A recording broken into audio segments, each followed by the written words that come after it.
সুদূর জার্মানি থেকে sound recording নিয়ে পড়াশোনা করে দেশে ফিরে এলেন এই বাংলার এক কৃতি সন্তান। তিনি এক অনন্য কীর্তি স্থাপন করলেন, গড়ে তুললেন প্রথম স্বদেশী রেকর্ড কোম্পানি। 1932 সালের আগস্ট মাসে এই কোম্পানিতে প্রথম রেকর্ডিং হয় এবং সেই রেকর্ডিং করেন স্বয়ং রবীন্দ্রনাথ ঠাকুর।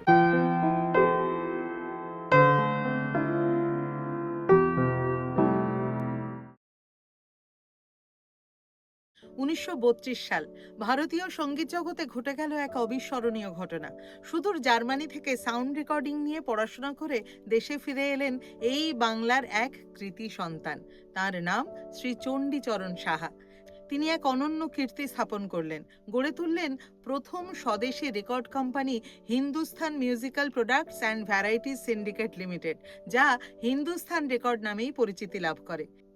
এই কোম্পানির ঠিকানা হলো 6/1 অক্রুর দত্ত লেন।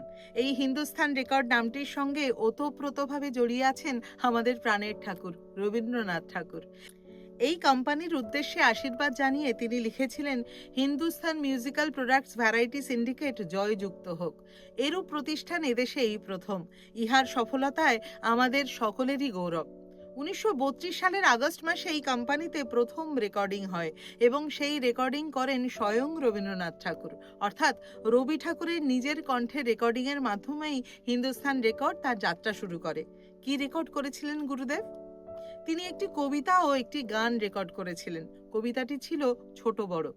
এখনো তো বড় হইনি আমি, ছোট আছি ছেলে মানুষ বলে, দাদার চেয়ে অনেক মস্ত হব বড় হয়ে বাবার মতো হলে। দাদা তখন পড়তে যদি না চায়, পাখির ছানা পোষে কেবল খাঁচায়, তখন তারে এমনি বকে দেব, বলবো তুমি চুপটি করে পড়ো, বলবো তুমি ভারী দুষ্টু ছেলে, যখন হব বাবার মতো বড়। আর কি ছিল গুরুদেবের রেকর্ড করা সেই গান? সেটি হলো, মনে রেখো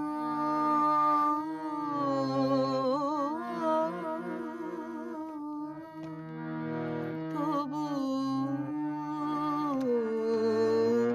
মনে রেখো যদি দূরে যাই চলে, তবু মনে রেখো। আজকের পর্ব এখানেই শেষ করছি।